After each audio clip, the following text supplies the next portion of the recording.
see.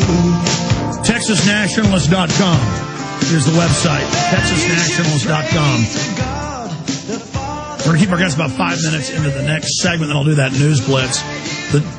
Not to tell you, I've looked at their site. I like their principles. I like their ideas.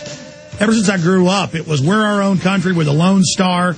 We entered by treaty, not by annexation, not as a territory, but we entered by treaty and then didn't relinquish any of our rights. And so Texas is special, and it's a great state. But I know the globalists want to destroy the republic, so I also have a love of the United States. I know we're not perfect, but I'm red, white, and blue, folks. But that doesn't exist anymore, and I believe we need to have Texas stand up and declare sovereignty, and through states' rights. States' rights is a national power. It's a confederation. We can declare sovereignty, the equivalent of secession, and say no to the globalist. What is your plan, sir? What is your plan to go out and reach out to Texans and to tell them the truth? And then how will we break these bonds or reestablish our sovereignty above the feds? Well, Alex, we're doing that right now. I'll tell you, one of the things is, and I'm going to tell you right now, I'm not a fan of Rick Perry. But one thing happened that really got this set in the minds of people. That, one of the biggest obstacles that we've had to overcome in the past is the feeling on the part of people that secession or independence was unlawful. And it was one of the major hurdles that we had to clear in the minds of people. They believed that secession was treason. And when Perry came out and said we could secede, they went, wow, oh, that's a great point. Yeah, I mean, it basically removed the taboo. This went from being talked about in hushed whispers in the backs of rooms to being talked about in cafes and restaurants and at dinner tables all across Texas. And, it removed that first stumbling block. So now what we're doing is, of course, we're organizing to mobilize. And that's really what this is about. Our chapters are forming in counties all throughout Texas right now, because we understand totally that there's going to need to be an organized effort to not only get this message across, but ultimately speaking, the people of Texas are going to have their say in this because of Article 1, Section 2. Well, Daniel, let me guess your strategy. I haven't really looked into it, but I would imagine take the anti-toll road movement, which they, even in the Dallas Morning News, said could cause rebellion in the state and has already created massive unrest. That's a quote, and that's true.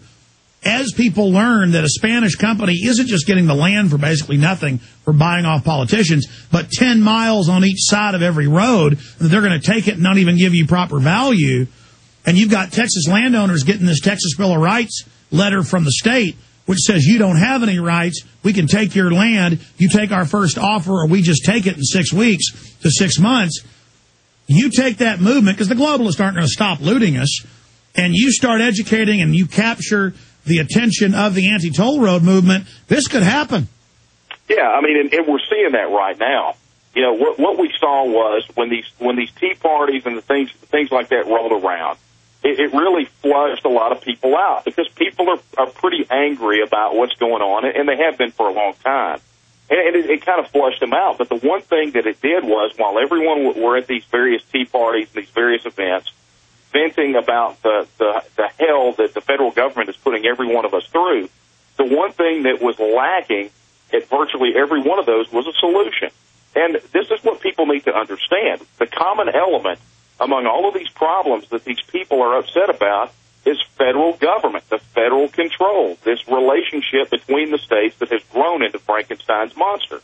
And the way that here in Texas that we solve those problems is we remove the federal government from the picture. My daddy was an iron worker for 35 years, Alex. I mean, he was a hard-working, blue-collar guy. And he taught me a principle. He said the best government is the one that you got to drive the shortest distance to beat the crap out of somebody if they cross you and try to step on your rights. Yeah. So, this is in essence what we're talking about. We return the power back to Texas. And, the 10th Amendment is a good gateway for that.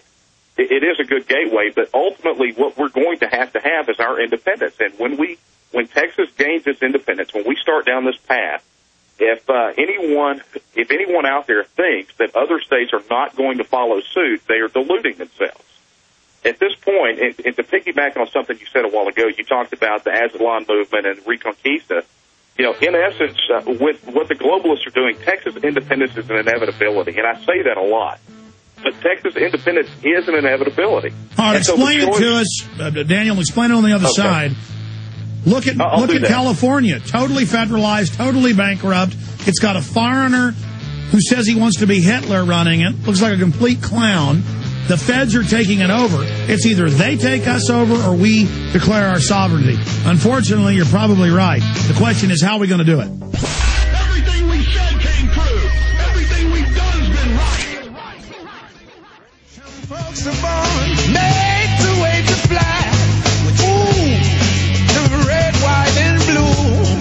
The red, white, and blue. You know, the globalists, though, if Texas did secede, are going to start staging terror attacks and saying Texians are doing it, kind of like the Basque in Spain.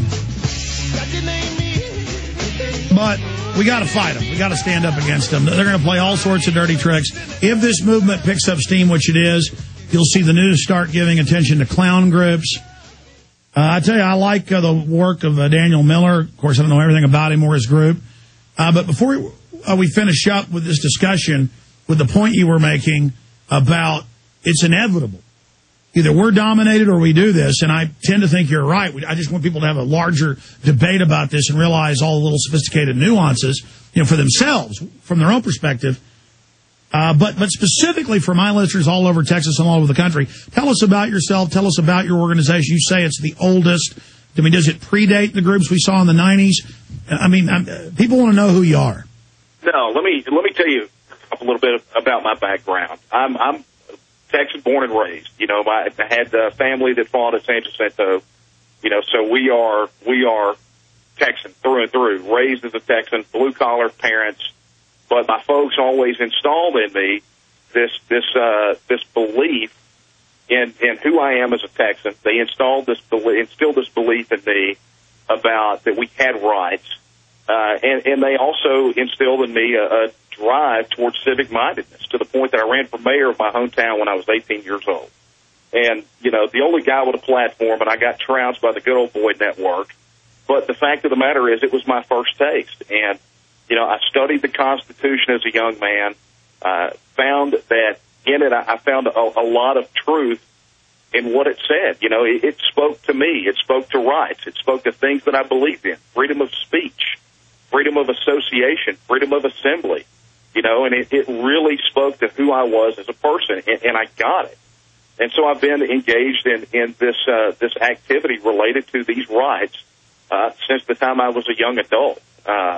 You know, that's who I am. You know, I'm just like a lot of your folks out there. I got a wife. I got 6 kids. You know, that's good. Kids, yeah, I mean, you know, I am. You know, I'm a business owner. You know, I am just. I'm the average Texan. You know, well, I'm envious. Special. I only got 3. I want 6. Tell my wife. Hey, we're the Brady Bunch, man. You know, it's hers and mine. So, you know, it makes it a little bit difficult, particularly when they want to put us all driving a Prius. To get the kids back and forth. Well, that's another reason for Texas to at least declare its sovereignty. Okay, well, where do you stand on that, or your group, your organization, some of the folks? I mean, what's the sense? Just declare sovereignty, kick the feds out, stand up for states' rights, and then as the feds push, go ahead and declare total independence, or go right to independence? And how would that process take place? Would we have a statewide referendum through the legislature with a year build-up for a popular vote by the Texans, or would we have the legislature vote? I mean, or have those ideas been kicked around? Well, I mean, that's part of the big issue. You know, there's not a tremendous amount of recent precedent for how to handle this.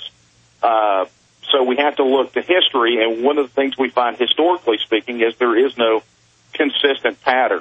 But here in Texas, you know, we know that there are certain issues that we're going to have to address, certain things that are going to have to be done for it to be legitimate in the eyes of Texas. And we know that that's going to involve a plebiscite, you know, Article 1, Section 2, all political powers inherent in the people. So that means that at some point in this process, the people are going to have to vote. Now, without the power, the power in the state constitution of referendum or initiative, that means to get that on the ballot, we're going to have to put the pressure on the legislature and the governor to let Texas decide. And, we launched a petition drive for that at lettexasdecide.com, and signatures are flying into that thing on a daily basis by massive numbers. Our members are circulating out the written petition now, because ultimately what we want to do, particularly since the passage of HCR 50, is we want to put the pressure. Look, guys, was this real? Were you serious? Or is this pillow talk? And that's ultimately what we want, is we want that vote. We want the people of Texas to decide our own destiny. Well, you made the point it's inevitable. Why do you say it's inevitable?